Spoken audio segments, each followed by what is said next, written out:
They say you can't go home again, that the place you left will never be the same. But maybe the truth is that you are not the same. My name is Leo, and this is my story of returning. I left this village 5 years ago, full of dreams about the city. I chased success in glass towers, in hurried meetings, in the glow of a dozen screens.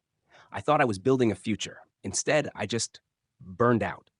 The city noise, the sirens, the constant rush, it all faded with every step I took on this familiar dirt path. This was the air I was supposed to breathe. This was the silence I had forgotten I needed. I had run so fast towards a life I thought I wanted, I forgot the feeling of simply walking, of simply being. The laughter of the children playing in the fields felt like a language I was slowly remembering. This was it. My grandparents' home. The place where my summers were made of sunshine and endless stories. Now, it was just quiet. The paint was peeling, the garden was overgrown, and a silence hung in the air that was heavier than just emptiness. It felt forgotten.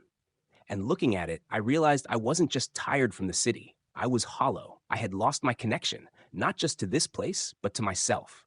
I spent the afternoon cleaning, or rather, I was just moving dust around. I didn't know what I was looking for. A sign?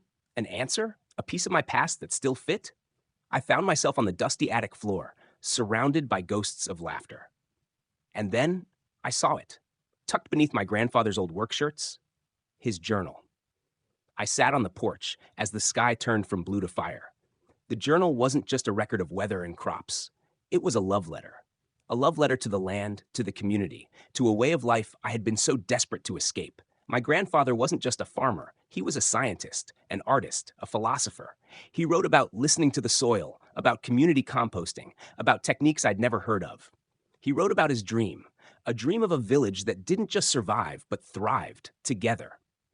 That night, I didn't sleep. I read. When the sun rose, I stood at the edge of the field my grandfather had loved. It was a mess. It was neglected. It was full of potential. The city had taught me how to build things from code and steel. It had taught me about failure. But this journal, this land, they were teaching me something new. They were teaching me about roots. I had come home looking for an escape, for a place to hide. But maybe, just maybe, I had come home to build something. My corporate life was mentally exhausting. I thought I knew what tired felt like. I was wrong. This was different. This was bone-deep exhaustion. The sun was relentless, the soil was as hard as concrete, and the weeds seemed to mock me, springing back up as fast as I pulled them. Every muscle I owned was screaming in protest. The city had softened me. I wasn't just fighting the weeds. I was fighting shadows.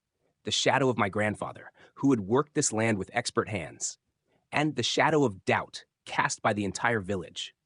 I saw him watching me. Mr. Ba, he was my grandfather's oldest friend. He didn't need to say anything. His eyes, weathered by decades of harvests, said it all. You don't belong here, city boy. You're playing farmer. You'll be gone before the next rain. I had followed the instructions from a seed packet. I dug, I planted, I watered. I thought it was that simple. But the land rejected my offering. The seedlings didn't just wilt, they were scorched. All that back-breaking work for nothing. The silence of the field felt suffocating. Mr. Right. Bay's silent judgment echoed in my head. Maybe he was right. Maybe I was just a fool chasing a ghost. That night, frustration tasted like ash in my mouth. I was ready to pack my bag. I was ready to prove Mr. Ba right. But I forced myself to open my grandfather's journal one more time. I wasn't looking for answers anymore, just solace. My fingers traced his elegant, faded script, and then I found it. A chapter I had skipped. It wasn't about planting. It was about preparing. The title read, Don't Blame the Seed. Feed the soil. He wrote that the land was tired, just like I was. It had been overfarmed, chemically treated, and then abandoned. Planting a seed in it was like asking a starving man to run a marathon. It didn't need a seed. It needed life. He had a whole system, a community compost recipe. He wrote about layers, browns and greens. Patience. He wrote that the real farming doesn't start with a shovel. It starts with waste. It starts with renewal. I had been trying to take from the land. I realized I had to give first. My grandfather wrote, to heal the land, you must first create new earth. You must build a hot heart for the garden. He wasn't speaking metaphorically. He was talking about compost. It was a precise recipe. a symphony of decay and rebirth. So I started, layer by layer, the browns, the dry leaves, the twigs, for carbon, the greens, the fresh grass, the kitchen scraps, for nitrogen. It felt strange. I was building a pile of what everyone else considered trash. In a village, nothing goes unnoticed, especially not the city boy who was meant to fail. My growing pile of garbage quickly became the morning's entertainment. I could hear their whispers carrying on the breeze. What is he doing? Is he collecting trash? Poor boy, the city broke his mind. Their laughter wasn't cruel, just certain that I was lost. Then the whispers solidified. Mr. Ba returned. He wasn't just passing by. He walked right up to the fence line, his eyes fixed on my pile. The silence stretched out, broken only by his gruff voice. What are you doing, boy? I straightened my back, trying to appear more confident than I felt. Hello, Mr. Ba. I'm making compost. I'm trying to feed the soil. Mr. Ba let out a short, harsh laugh. Feed the soil? He spat on the ground. The soil doesn't need this filth. It needs fertilizer, the proper way. Your grandfather, he was a dreamer too. He dreamed about this nonsense, and he failed. I tried to defend him. I don't think he failed. His journal. But Mr. Ba cut me off. Burn the journal, boy. Stop wasting your time. This land is dead. You're trying to resurrect a corpse. Go back to your city. His words hit hard. They were practical. They made sense. Every rational part of me told me to listen to him. But the journal and the hollowness inside me told me to keep going. So I kept going. I turned the pile every week, mixing the layers. It was heavy, smelly work. I fed it. I watered it. I protected it from the rain. I became the guardian of a pile of rotting waste, and the village watched. 1 month passed. The pile had shrunk, as the journal said it would. It was time. I walked out, my heart pounding. Was this all a massive waste of time? Had I just spent a month making mud? I dug into the center of the pile, and then I felt it. It wasn't just damp. It was hot, a deep, nourishing heat. I pulled my hand out, and in the cool morning air, steam rose from my fingers. The hot heart was beating. It was alive. The hot heart had cooled. The journal called the next stage the Great Rest. After weeks of waiting, of turning, and of doubt, it was time. I dug my shovel into the pile, and it sank in like cutting through butter. What came up wasn't trash. It wasn't scraps. It was beautiful. It was black, crumbly, and smelled like the forest floor. My grandfather had a name for it, black gold. For the first time, I wasn't just copying his words. I understood them. I didn't make the same mistake twice. I didn't try to conquer the whole field. The journal said, heal a small place first. So I built a single test bed. I mixed my black gold into the tired, clay-like soil. I was feeding it. I was apologizing to it. I wasn't just building a garden bed. I was building an oasis, a tiny patch of life right in the middle of a wasteland. He was watching. I knew he was.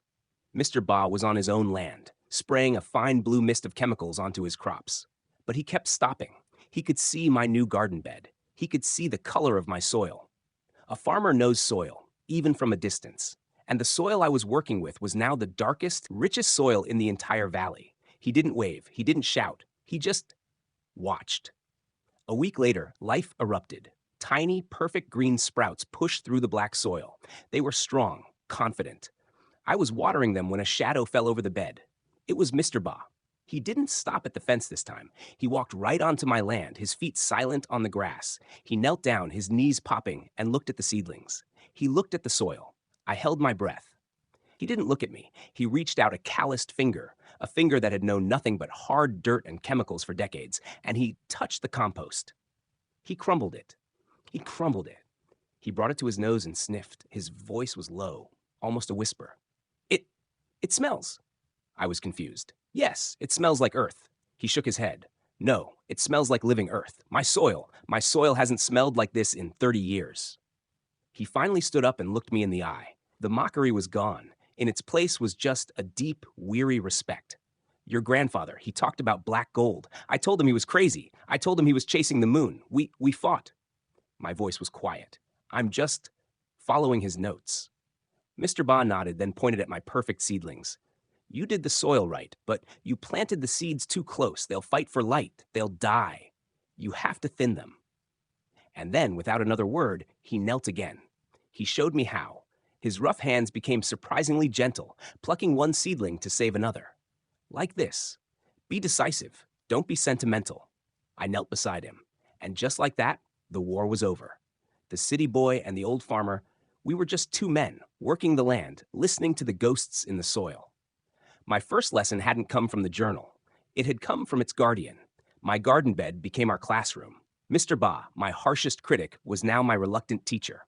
He taught me the things the journal left out: the feel of the wind, the language of the pests, the timing of the water. In return, I shared my grandfather's black gold. He'd come over, pretending to check his fence, but we both knew. Chemicals make the soil hard, he confessed one day, his voice low. I knew it, but I don't have time to do this. I have bills. I have to sell. I looked up, my hands deep in the living soil. What if your soil was better, Mr. Ba? What if you didn't have to buy the chemicals at all? The idea was planted.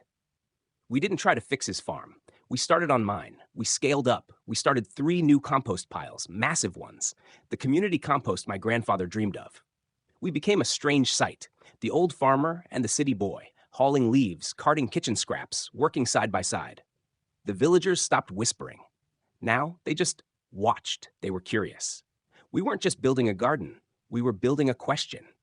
But we had overlooked one thing: nature. The rains, which should have come by now, stayed away. The sky was a hard, relentless blue. The sun, which had once been a friend, became an enemy. The compost needed moisture, the new plants needed water, and the village well was running low. My modern urban problems were gone, replaced by the most ancient problem of all: drought. The drought exposed the truth. My little test bed, rich with compost, held the moisture. It was still green. But Mr. Ba's fields, they were a disaster. The chemical-treated soil had no life in it. It couldn't hold water. It baked and cracked, turning to dust. His entire crop was dying. All his money, all his work, evaporating into the relentless sky. I watched him stand in his field of cracked mud and dead plants, a man utterly broken by the system he trusted. That night, he sat in my dusty living room. He didn't speak. He just sat, a ghost. I couldn't help him. The well was dry. I turned to the only other teacher I had. I ripped through the journal, frantic, not for compost, but for water. And there, tucked away after a section on planting beans, was a chapter. Harvesting the rain. It wasn't just about water. It was about design. My grandfather hadn't just been a farmer. He was an engineer. I dragged him out at dawn. I showed him the plans. We've been doing it wrong, I said, my voice hoarse. We're trying to water the plants. We need to water the soil. See that slope? We can dig. Swales, trenches that follow the contour of the land. They'll catch every drop of rain. We can build a pond at the bottom. We can store the water right in the earth itself.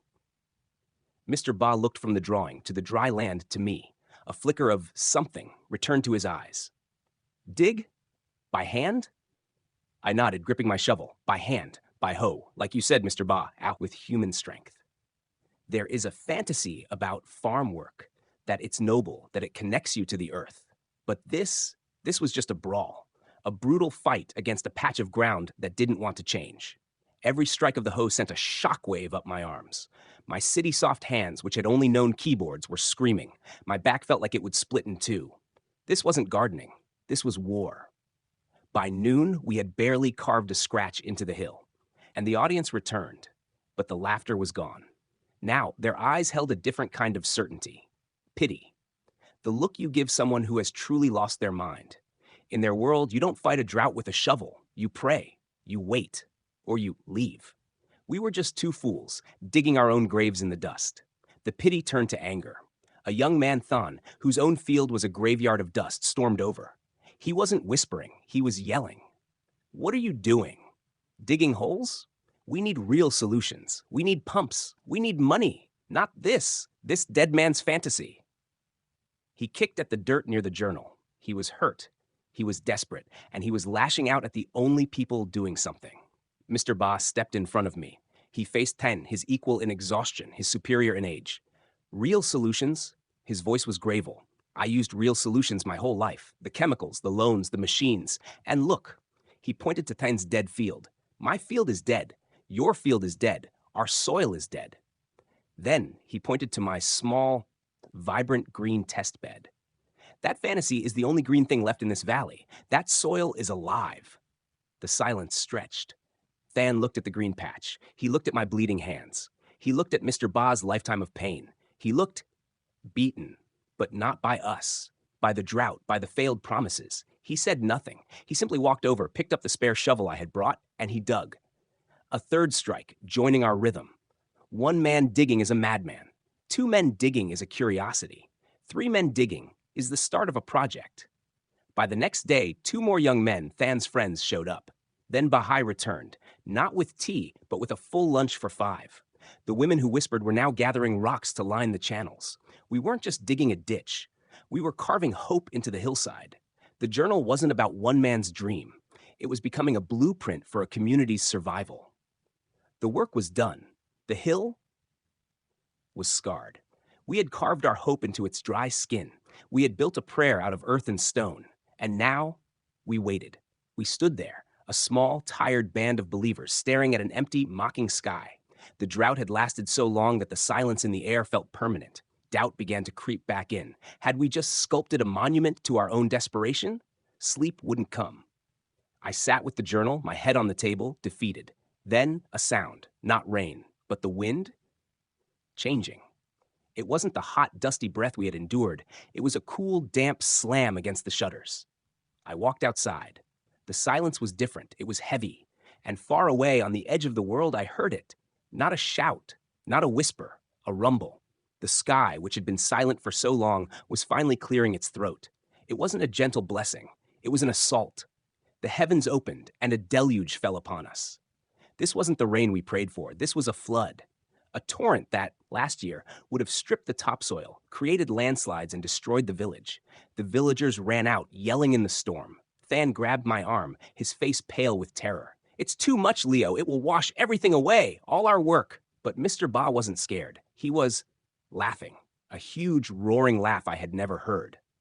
"Look," he yelled over the storm. "Look at the water." We looked, and what we saw was magic. The water wasn't a torrent. It hit the first swale and stopped. It filled the trench, turning to the side, and began to slowly walk across the hillside, sinking deep into the earth. It filled, then gently spilled over, walking to the next swale. There was no erosion. There was only soaking. The next morning, the world was born anew. The air was clean. The sun was gentle, and the village was gathered. We walked to the bottom of the hill. The pond, our empty pit of dust, was now full. A massive, calm, clear reservoir of life. Mr. Ba knelt. He dipped his hands in the water. He watched it drip from his fingers.